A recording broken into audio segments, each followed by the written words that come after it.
hello, and welcome to After the Whistle. Brand new episode, last episode of September. We got October. It's like next week, and you know, we here, Dragon Ball Z. Gotta show the Dragon Ball Z Kamehameha. Todd's here, you know, bundled up, unlike me, because it's cold in here. It's freezing in here. It's cold. Pedro's back there. He gonna give us some boxing. He's gonna give a little boxing advice. Not really, but kind of. But first, let's get right into it. The Antonio Brown saga continues, and this guy fired off some tweets on Sunday, and my goodness, man, he just can't help himself, huh? Yeah, man, he's kind of sounding like a spiteful ex-girlfriend. Cause like, you made your bed, bro, just lay in it. Like, nobody told you to be so obnoxious and so boisterous about your displeasures about being in Oakland. And then once they found out you was leaving, they were gonna make your life difficult. Yeah. And that's what happened, and you didn't help. Yeah, like here, this is the first tweet. He goes, "I will not be playing the NFL anymore. These owners can cancel deals, do whatever they want. At any time, we'll see if the NFLPA hold them accountable. Sad that they can just void guarantees anytime going on 40 mil, 2 months. We'll see if they get pay up." I mean, if you knew you had 40 mil, you should have acted right. And he already... This one right here. Oh, yeah. Goes after Bob Kraft. First of all, remember I asked you earlier, why didn't they use that picture when he was under the rape allegation or investigation? Because it looks like they in a whole relationship. Right. In that picture. It does. Yeah, it does. Then after that, he decided to go after Ben Roethlisberger and then Shannon Sharp. And he was just firing off the tweets. And I'm like, yo, this isn't helping. I'm like, he has a point with this one, but still, I mean, this is something everybody already knew. Everybody already knew, was like, why did he get 4-game suspension? But for him, it's like, all right, you just went after the owner. That's kind of, he was going to give you your $9 million, but I don't think he will anymore. So, like, what are you doing? What's the end game? He's lashing out at everybody. I think he's just seeing red. He doesn't care who he talks about, who he affects, because it's supposed to be your quarterback. Like. Yeah. You're supposed to stand behind him to a certain extent. Even if you don't get along with him. Yeah, he's being a professional. Yeah. And he kind of resorted to just being childish, bro. Like, this is ridiculous. Yeah, at this point, because I'm like, we don't know your end game. Now you're trying to get all that money back. And clearly no team is going to sign you at this point right now. He said he's not playing anymore. He enrolled back in school. I mean, at least got nothing else to do. He might as well go back to school, finish that degree. But my goodness, man, stay off your phone. And you would think, too, like, he already lost one guaranteed contract with the Raiders. Just shut your mouth and get your money with the Pats. Because that's the type of organization they are anyways. Yeah. It's not about you. It's about the team. Yeah. So this is all self-inflicted wounds that he did himself. He did it to himself. So, I mean, hey, can't really blame anybody else. You just got to look in the mirror.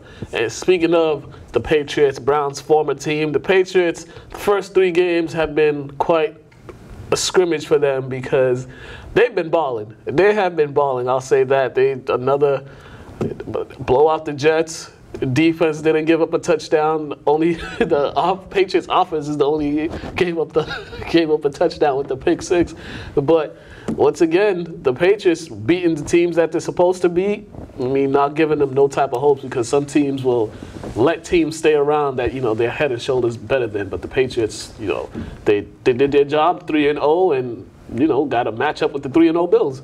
Yeah, I'm hoping this weekend's game will be a lot better than the previous 3 games. Like I said before the show, they need to just start the playoffs in a couple weeks because these teams on the back end, they're not gonna improve at the end of the season. Like, this is like one of the worst seasons of football I've seen in a long time because there's no parity in the league. It's the top best teams, a couple in the middle, and the rest are trash.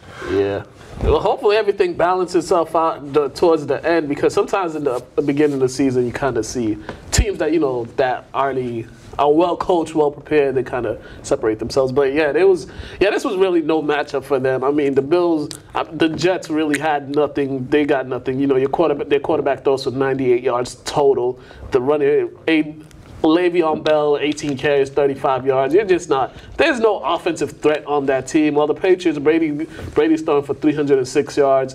Edelman got injured, but that, you know, not a serious injury. And there's not much you can do. If you can't keep up with them on offense, you're not going to win. The Bills and the Jets did not do that.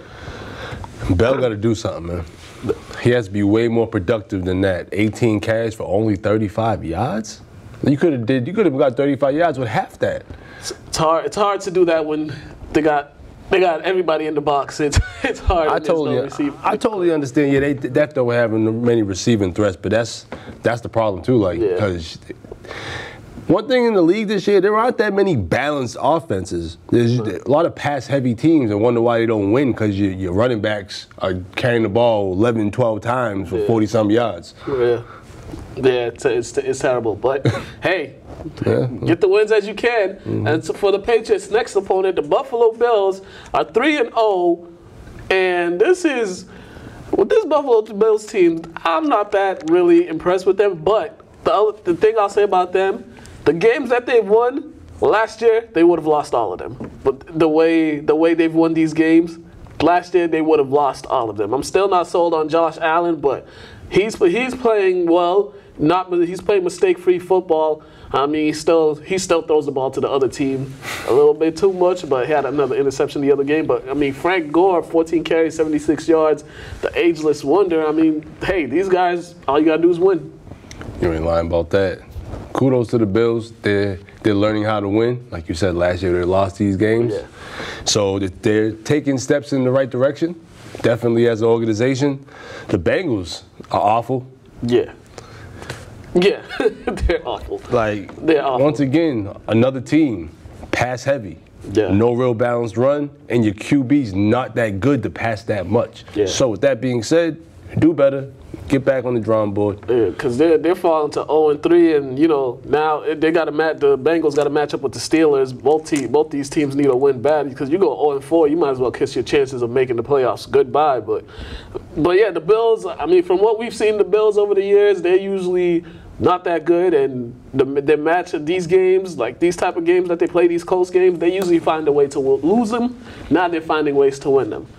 Now they got heavyweights coming in, so let's see how good they really are. Maybe this game's competitive, because one thing about Bills, Patriots, sometimes it's competitive depending on the year. So I'll give the Bills a little credit because their defense is actually playing well. So they might make this a game. Yeah, they have 4 turnovers against the Bengals, and they had 110 more total yards than them. Yeah, that was a straight whooping. Yeah, so. Yeah, well, whatever. All right. Another AFC East team that's horrible. The Miami Dolphins went into Dallas and they kept the game close for a good quarter, and then the Dallas offensive explosion happened. Dak Prescott, Ezekiel Elliott, they went off on them, and yeah, anytime you play the Dolphins, it's literally just a scrimmage. I mean, Dak 19-32. 246 yards, 2 touchdowns, had an interception, and then you got 2 backs over 100. Zeke with 125 and Pollard with 103. So it's like, yeah, you might as well just practice some stuff on the Dolphins because they're not going to be competitive at all. Yeah, congrats to the Cowboys. I like that Zeke is showing that he deserved all that money, and that the holdout was well worth it. Yeah, you need to pay Dak because he's doing what we said he should be doing. Yeah, throughout the season to get that money. And there's 2 teams I really don't care to cover. The Pats when they win this season, because it's usually a blowout and a shellacking. And the Dolphins, bro. Yeah. Like, why are we talking about these guys? This is granted you have to because they're all part of the NFL, but what are we talking about these guys for? Yeah, they're pretty bad. The only thing I say about Dallas is we're going to see as the season goes on when they start playing some more. Because they've had some. Just like the Patriots, they've had some weak teams that they played. It's basically like scrimmages for them.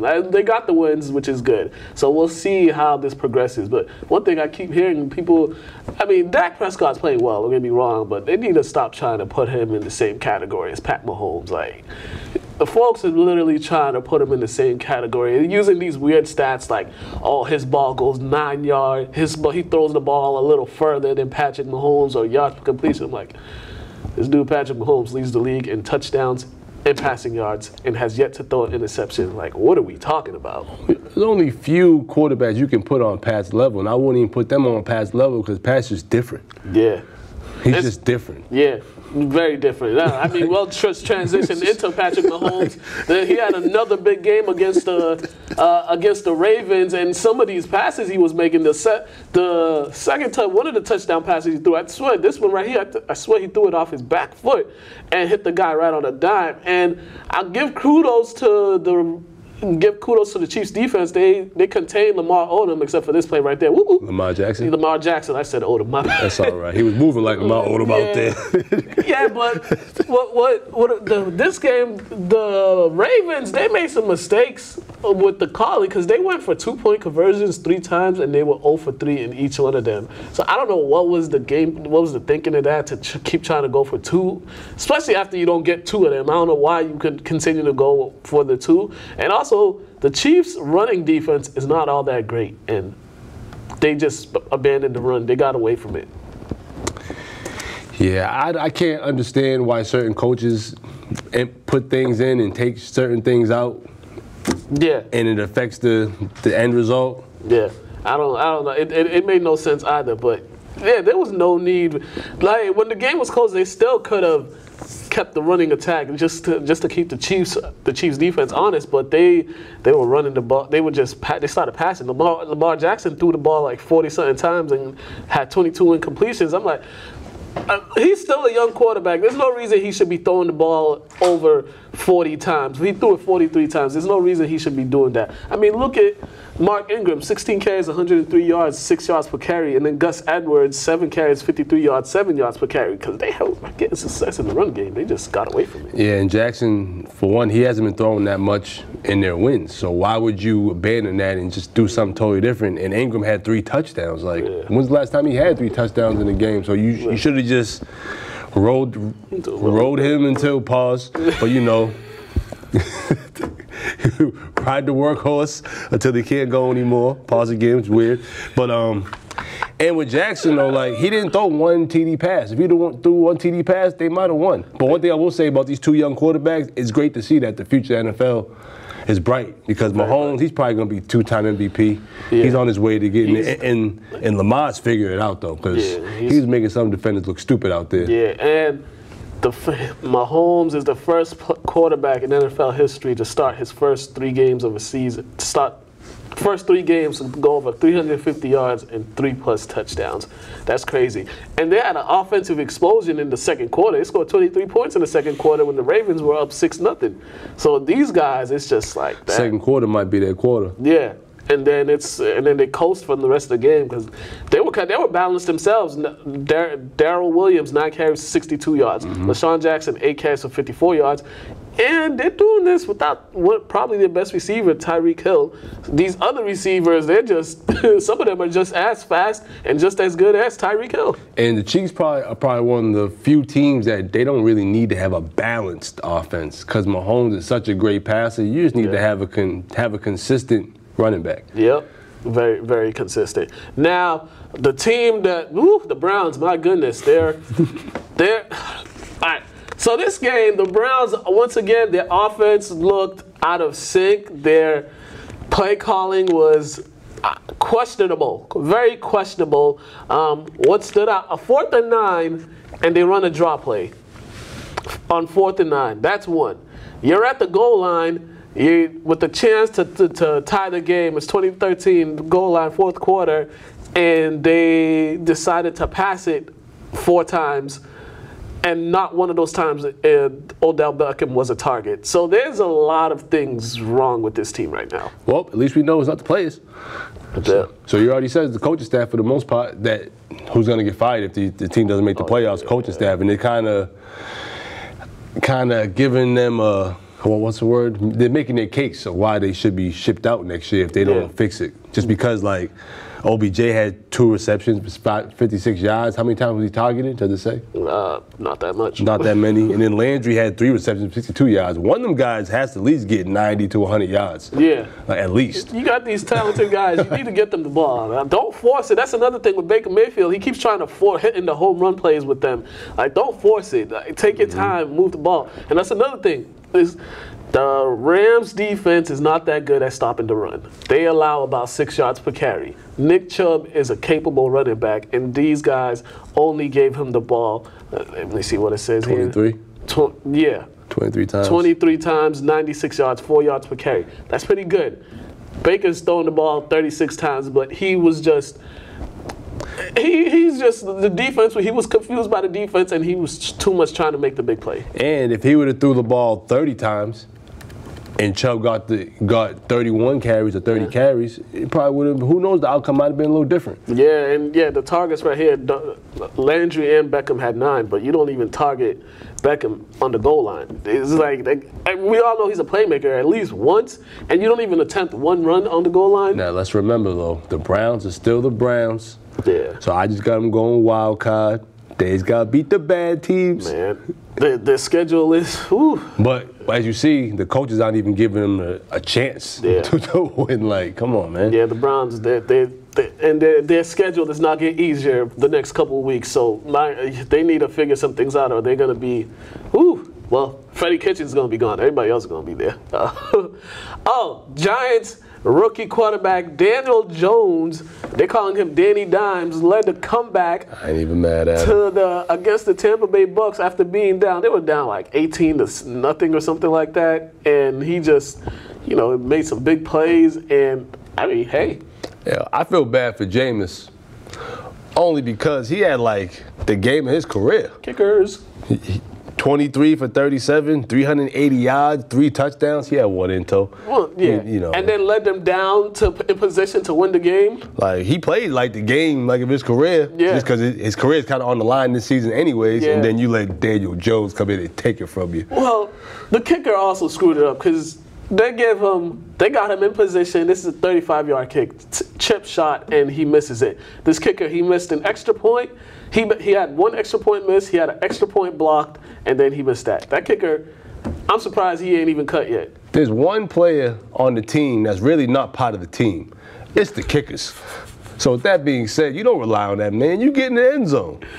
But kudos. They didn't have time. That's why. Oh, okay. It was the end of the game. I didn't see that game. Yeah, it was the end of the game. They only had time to get down there. They put him in the right position to win too. But he ruined good games by Mike Evans too. 8 receptions, 190 yards, 3 touchdowns. And your number 1 running back for the Giants that game was Daniel Jones.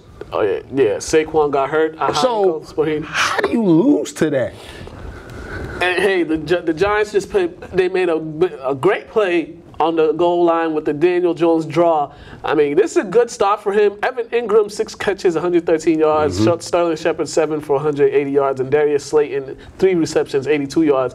And then after the game, you saw the team. They were kind of like, they just got new motivation and just, because normally, they came back.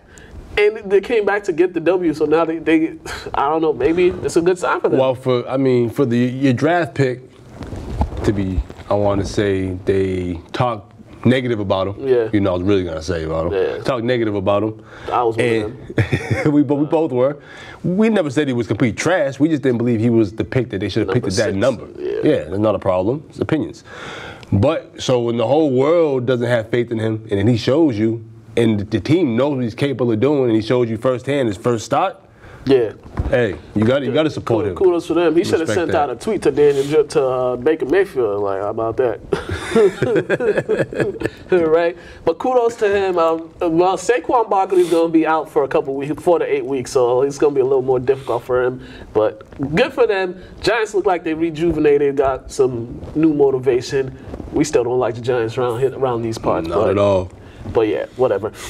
Lastly, before we go to Fantasy No Huddle, Teddy Bridgewater, in his first start in a while, I think since the NFC divisional game or first round game a couple years ago against the Seahawks. This is his first start. And he played well. They got the win up in Seattle. People were claiming to have the Taysom Hill be the starter. I'm like, what? But Teddy Bridgewater, he went in there. He played a game, and he's shown that this guy is a capable NFL quarterback. Because before he got injured, he had that nasty knee injury. He was actually playing well, and this is good for him. 19 to 27, 177 yards, 2 touchdowns. And they balanced it off with the running game, too. So he didn't have to do too much. And this was big for them, especially going up to Seattle where they haven't won there in a while. You're right about that. And Wilson played well. 32 for 50, 406 yards, 2 touchdowns. He threw, 50 passes, way too much. But they don't have anybody, unfortunately. That's what. And their run game was 15 carries for 53 yards from Carson. Yeah. Like, what is that? And he's been fumbling too, turning the ball over a lot. Well, might need to put another guy in there. Yeah, that's what it's looking like. With Bridgewater, though, I'm happy for him just because he was a starter, got injured, didn't know if he'd ever be able to start again. Breeze gets injured, starts, produces, and I know the game plan wasn't for him to win y'all the game. Like, you know what I mean? Like, I know opponents is like, they got Bridgewater, he's not gonna do much. Yeah. And then he went out there and showed them. And you got Kamara will be another Pro Bowl selection this year. Had combined 161 yards for 2 touchdowns.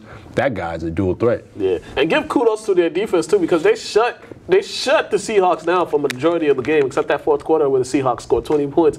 But the Saints defense definitely shut down the Seahawks offense, which has been playing well. They were on the road the first 2 weeks, but they were playing well. But the Seahawks defense really, the Saints defense, they really showed out on this one, especially they had to after their clunker against the Rams. Yeah, and I'm just not liking these pass-heavy offenses. Yeah. Like, you can pass a lot, but pass-heavy? Yeah. How many Super Bowl champions do we have that are pass-heavy offenses other than maybe the Pats? Yeah, and that was probably... And that's really it, though. And that's because they needed to, because they had to pass themselves back into the game. But it's so crazy. Other than that, you need a balanced offense. You need a running back that can get you at least 80 to 100 yards a game. Like. Yeah, but now the Saints are 2-1. The Seahawks are 2-1. There's a big week 3 games coming up. All right, fantasy no huddle time for y'all to my fantasy team is trash. Very trash. So we're going to go to Craig, Mr. Craig dropping all them pounds. Craig over here, he look like he's going to be a next marathon runner. Looking fit. Fantasy No Huddle with Craig. Buff.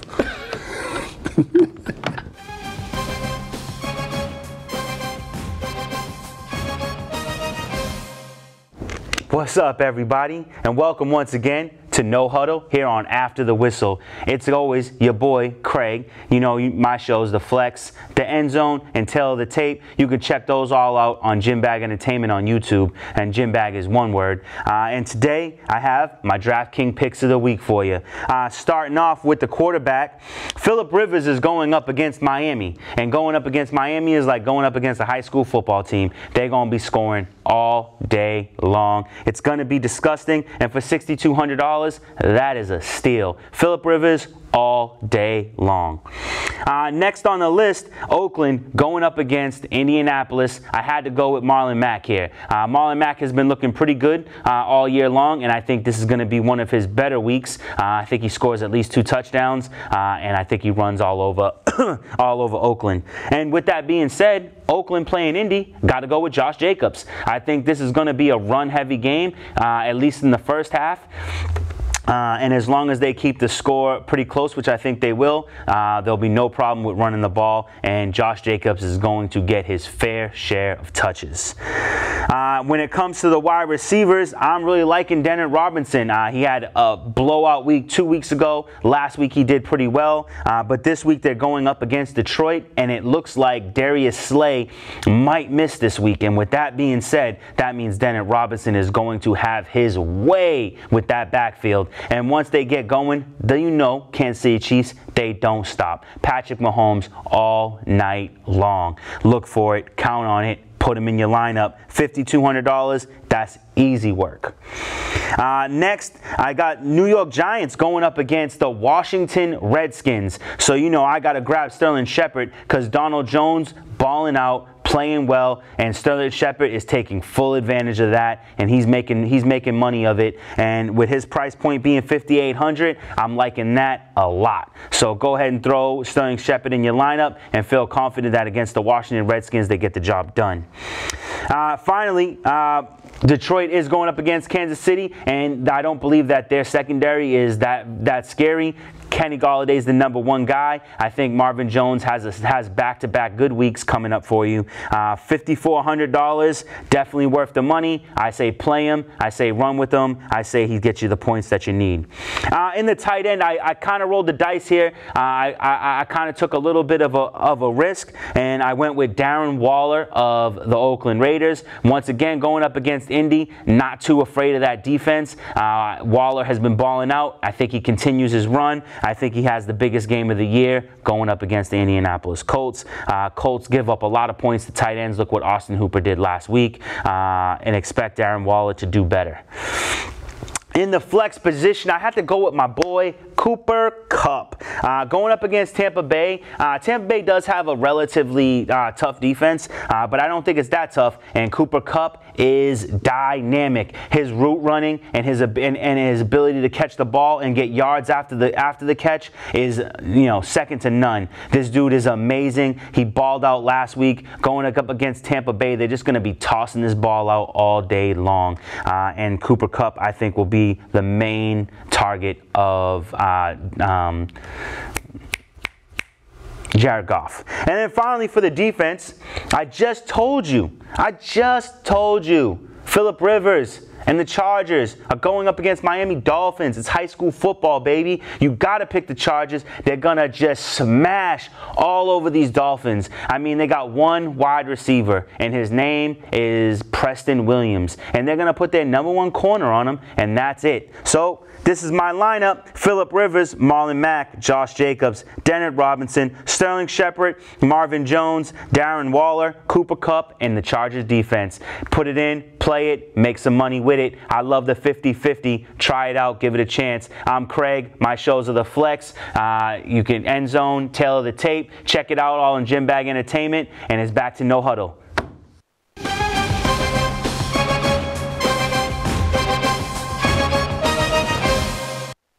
All right, we back with that little mishap at the beginning. All right, back with some more NFL news. The Green Bay Packers defense has been balling this season. These guys creating turnovers, getting sacks. They stifled Denver on Sunday, and this helps Aaron Rodgers a whole lot, because I don't want to hear at the end of the season that Aaron Rodgers never has a defense to help him, because he got one now. Right now, their offense is kind of, pacing itself, because new offensive system, new coach and stuff, so their offense is getting it together. But defense is playing well, so I don't want to hear no excuses for Aaron Rodgers this season. Yeah, I agree.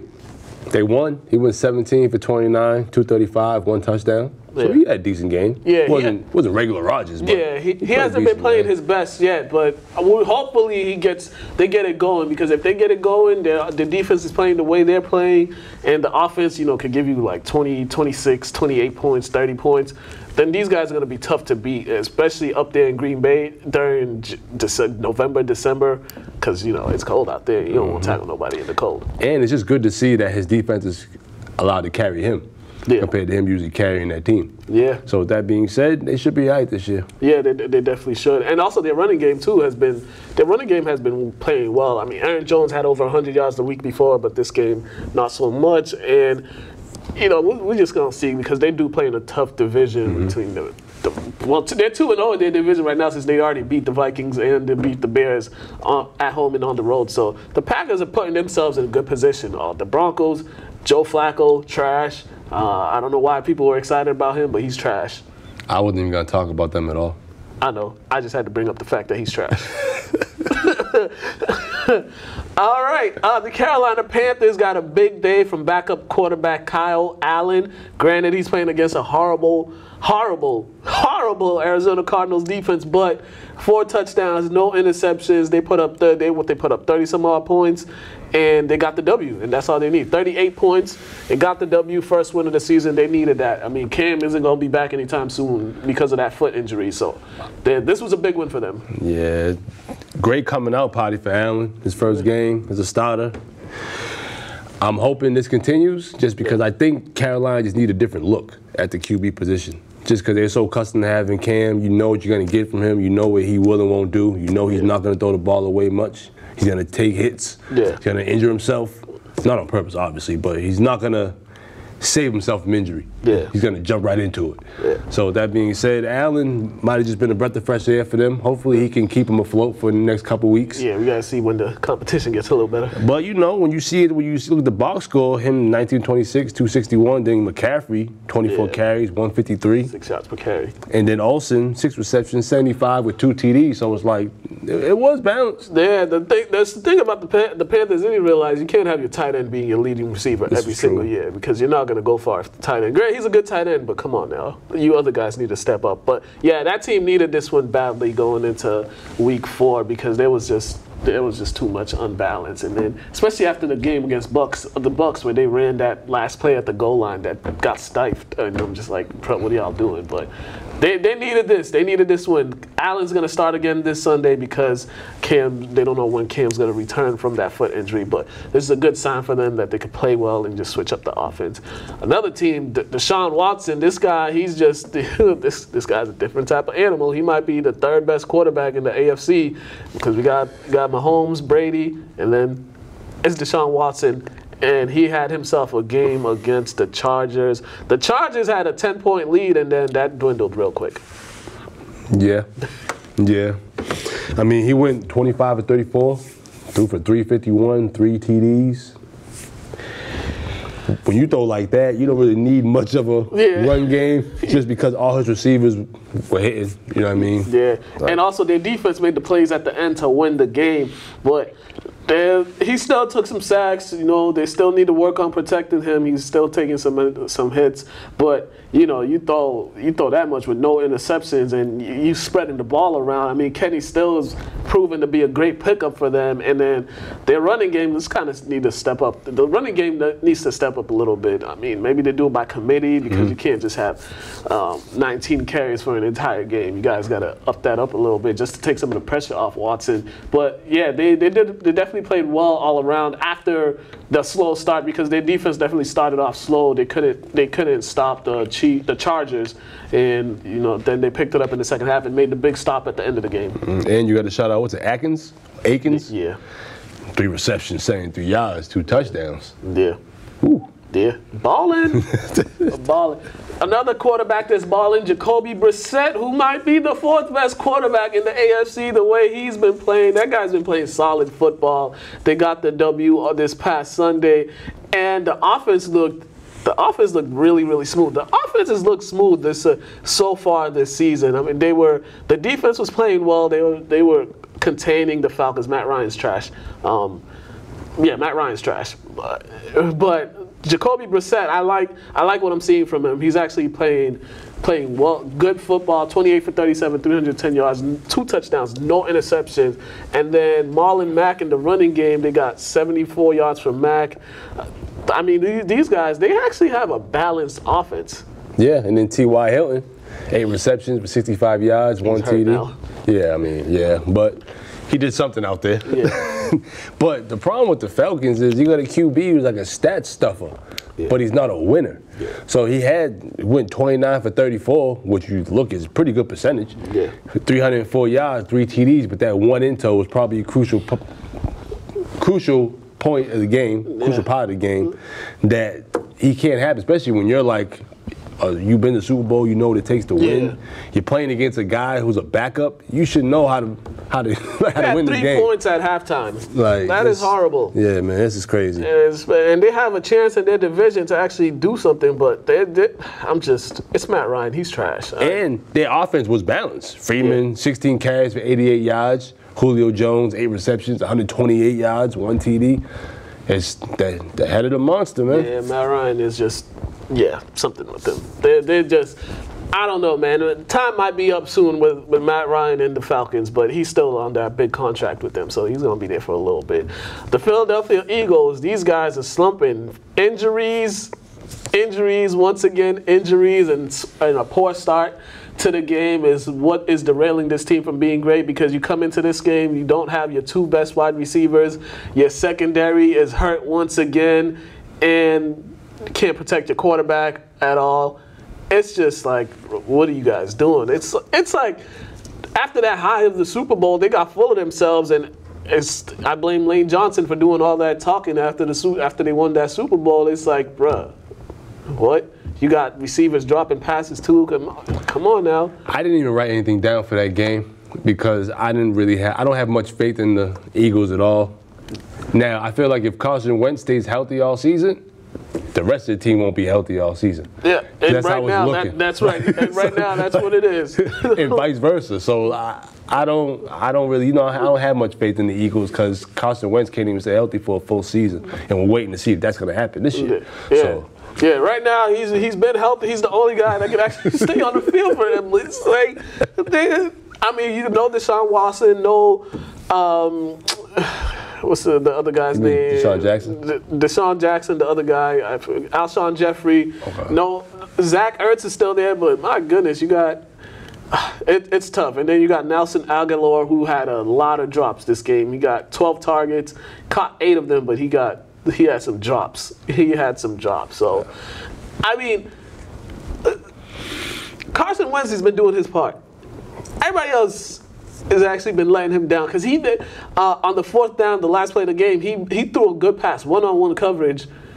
The receiver just did. The defensive back made the play, but that's one of those. If you're an elite or a great receiver, you got to moss the guy right there because he put it right in position for you to get that game-winning touchdown. And it was like, boom, and this is a bad loss for them. This is back-to-back bad losses for them. I don't know what they're going to do. I don't know. They better get a bunch of hyperbaric chambers and try to put their whole team in there. Get a sensu bean or something. Yeah, like these. Yeah, we don't know. And lastly, the Minnesota Vikings, they took our advice and they didn't have Kirk Cousins throw the ball like 30 times or 40 times. He threw it about 20 times. They gave the ball to Dalvin Cook, who the Raiders could not stop. And what do you know? They won the game. Smacked them by 20 pieced them. Cousins went, what was it, 15 for 21? Yeah. 174, 1 TD. Oh, you already said that? I didn't say all those stats. But all right, I just said he didn't pass the ball over 30 times. And him throwing the ball 20, 25, the most, maybe 30. Yeah. That's good enough because you gotta allow Cook to get going. Yeah. And really allow Cook to get going, to be honest with you. Yeah, if you look at Dalvin Cook, 16 carries. Alexander Madison, 12 carries. Cook with 110, 58 for Madison. And Mike Boone added 28 rush yards as well. So they got 3 rushing touchdowns when they play. Adam Thielen had a rushing touchdown, and then you got it from these guys. So they found their formula. Run the ball, play solid defense, and don't ask this guy, Kirk Cousins, to do more than he can, because if you ask him to throw the ball over 30 times, 4 of them is probably going to go to the other team. Yeah, man, as long as he values the ball, they'll be all right. Yeah, because these guys got Super Bowl talent. Mm-hmm. It's just, as we said, we're not sold on the quarterback at all. Nope. All right, this Athletes Corner, +1 interview with Michelle Fenelon. I think I pronounced her name right. Sorry if I pronounced your last name wrong, Michelle.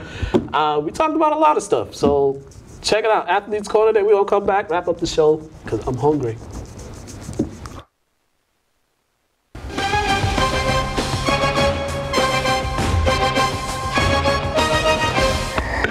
Welcome to another edition of +1. We got a special guest. She comes from Everett. She's a Syracuse grad. I am. Grad school. I mean, me and Syracuse got a little beef with their grad program, but really? But she cool. She's cool. She's cool. Emerson's still #1, but that's a story for another day. I don't Michelle, know. sports reporter, content producer. Michelle, what's going on? Nothing. I'm just happy to be here. Yeah, football season's underway. It is. Before we get on to that, let's talk about you. What got you into the sports world, sports reporting? I'll try to keep it short. But you grow up in Boston, it's hard to not like sports or watch sports. But I actually managed to do it. I hated sports. Yeah. But I grew up in a home where we only had one television. And we had so many people living with us. And my cousin always wanted to watch sports. And I always used to fight it until one day, and it was like 2001 NBA Finals, Sixers, Lakers, and I was like, wait. Was it game one? Was it game one when Iverson stepped over time? Yes. And I'm like, oh my gosh, I was so passionate about it. And I was like, this is what I want to do for the rest of my life. Yeah. Watch sports, talk about sports, report on sports, interview players. Yeah. So I got into it after that. And it's a funny story. I love to tell it because of how it all began, but Hey, you there now. You there now. So you've been covering a lot of the local sports team. One of the sports teams you've been following is Everett High football team. Everett High sports in general, football, basketball. Rough start of the season for them. Rough start, but since they're on the 2-game winning streak. They got a close victory this past weekend over St. John's Prep. This team, they got a lot of talent. They got a lot of guys that were on the preseason all first conference teams.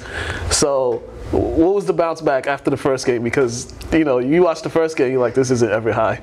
Exactly. That's exactly how I felt, and I think that's how a lot of people felt who were at the stadium watching the game. But there were two things for the first game. They came across a Springfield Central team who's coming off a Division III state championship, and it's a Western school who felt like they had a lot to prove.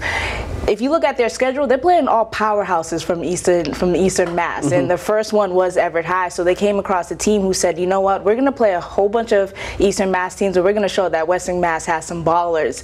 And that's what they did. They played like they had something to prove, and they were so talented, and that freshman QB was so good. But on the Everett side, first play of the season, kickoff, you had to watch your teammate leaving a stretcher. Yeah. So that was hard for them to overcome, because I'm looking at the sidelines and you're looking at their best players crying. So that was hard for them to overcome. So it was two things. It was not just Springfield Central being better, but it was Springfield Central being motivated, and then Everett having to watch their teammate leaving the stretcher. Mental breakdown mentally they weren't there. They weren't there to compete when they weren't, because these guys, you're coming off, you're playing a team that, one of the best teams in the state for probably the past 20, 30 years. Exactly. They got the legacy, and you want to prove yourself. So yes, and they did. They made some noise against an Everett High School football team who's one of the best in the state. And then week 2 against Zavarian, game started off, Zavarian scored right away. And we're like, uh-oh. Is this going to be the repeat of, week 1? But Everett got it together, and they're looking more and more like the team we're used to seeing. They're still very young, and they still have a lot to work on.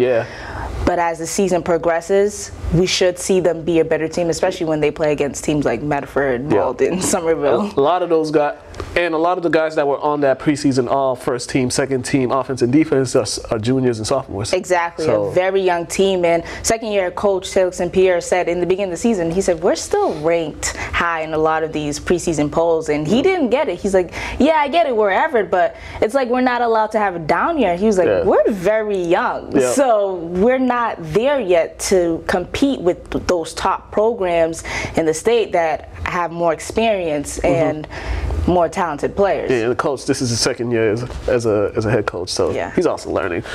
Switching gears a little bit, NFL. Woo! Oh yeah. I mean, we have the never-ending saga of Antonio Brown that continues to go on. Sunday, everybody's getting ready for NFL week, game day. Everybody's getting ready, and then the tweets go off, and then it's like, okay, here we go again, and it's like, wow. It's just another way for him to make headlines on a Sunday, even though he's not on the field, and it was kind of crazy. And I guess that's what he wanted. It was Sunday.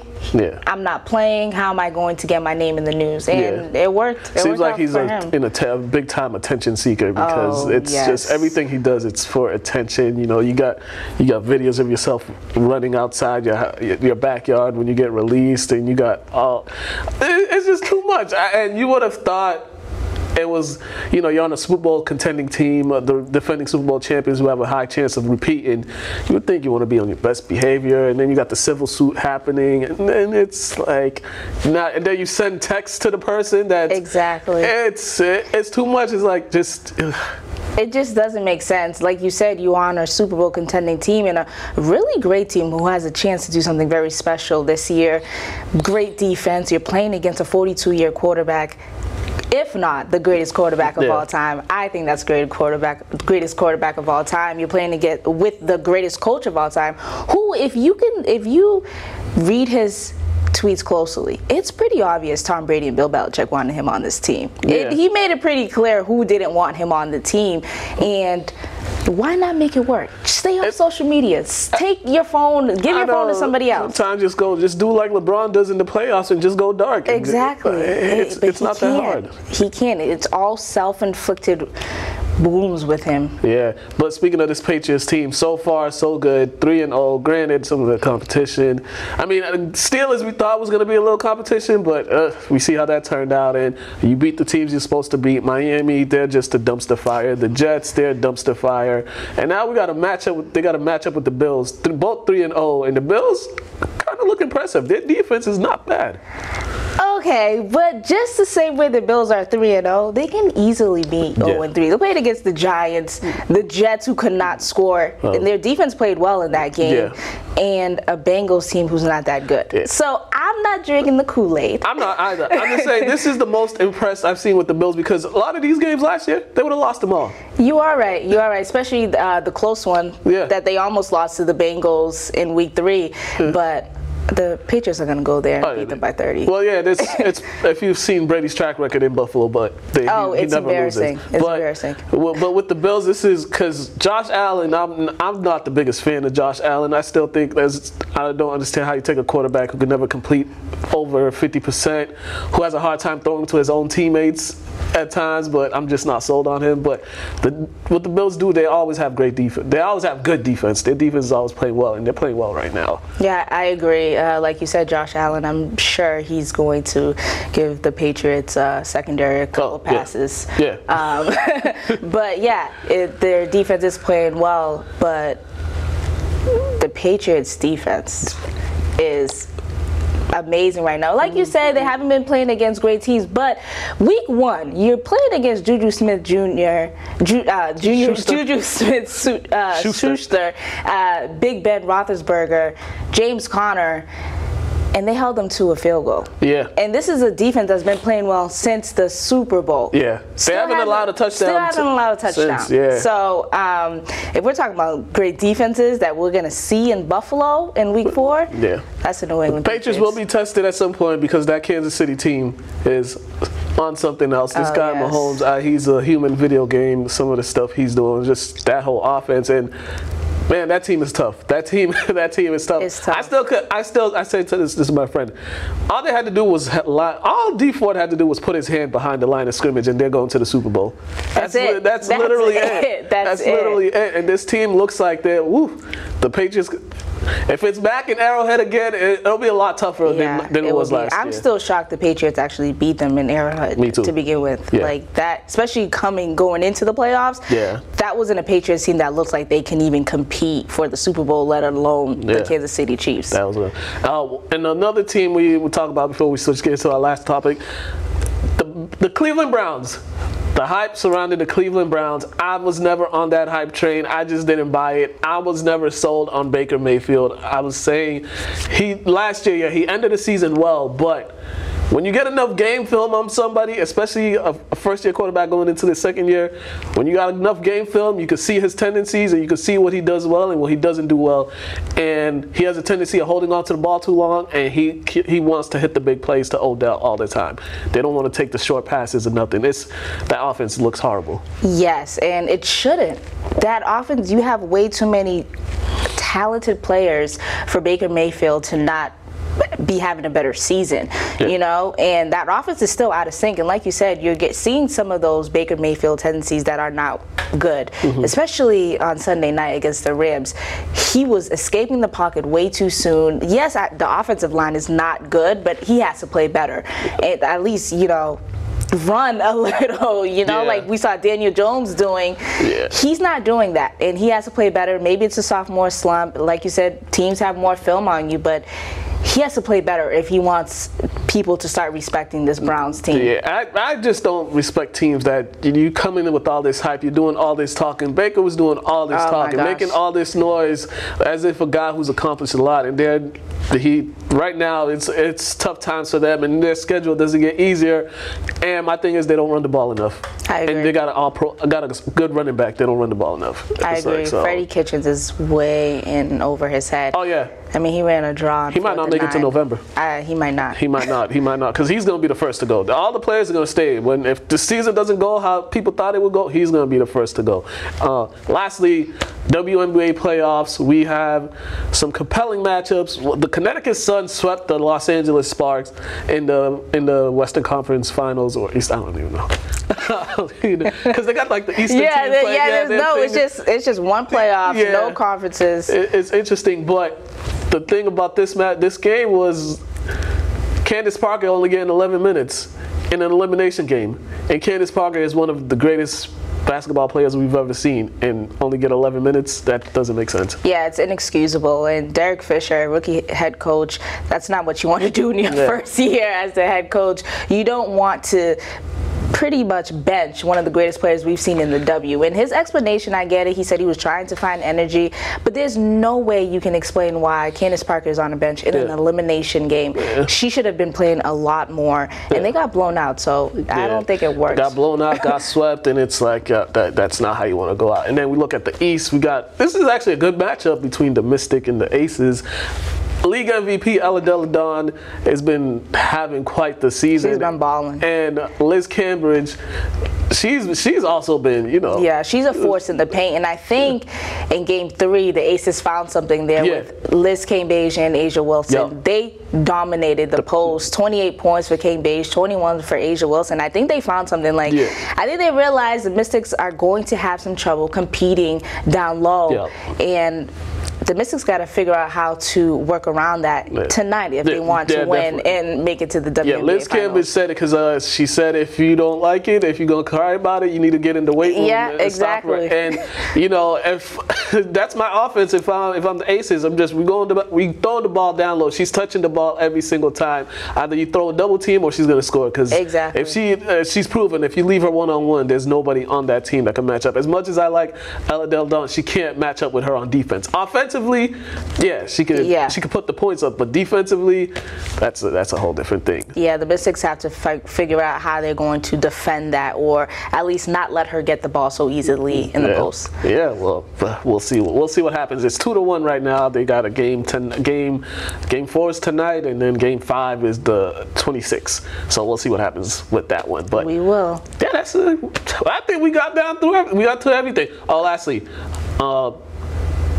Eagles, the NFC East. So what's the Eagles? Their injuries once again is derailing them. Their receivers are done. Their defense is not looking good, and the Cowboys right now 2-0 in the division, and they're just looking. If the Eagles don't get it together, that's for the Cowboys. Dak Prescott is saying, "Listen, you gotta pay me about $40 million a year." And it's funny because when he turned out $30 million, everyone was laughing. I was laughing, but I'm like, "Ooh, maybe he knew something we didn't know," because he's been working. He's been looking like a quarterback that needs to get paid. Yeah, and helps to have a dominant offensive line too. Oh, it sure does. You got all the time in the world. It sure does. So this NFL season is crazy. There's a lot going on. And then we saw the Monday night game last night. That was the team from Washington, the hot mess. I don't know. Then the past couple Monday night games, Steelers and Bengals coming up. Last week was the Browns and Jets. I think I'm going to go to bed early for that. Me too. I am too. Well, if they want to find you, tell them where can they find you? You can find me on Instagram, Michelle Fenelon TV, MichellFenelon TV. All right. That's Michelle, Mukala, +1. We're out of here. Have a good one. Awesome.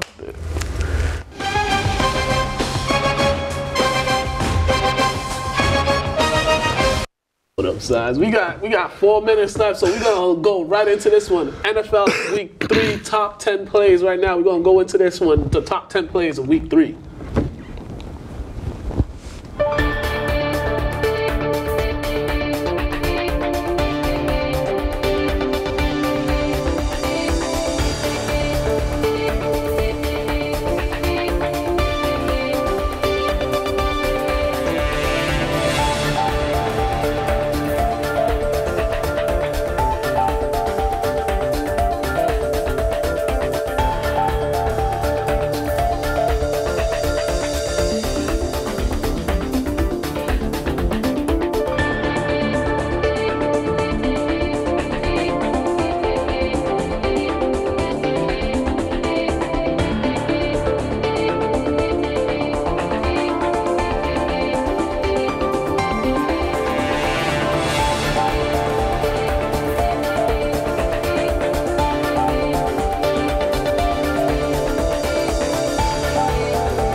that was this week 3's top 10 plays.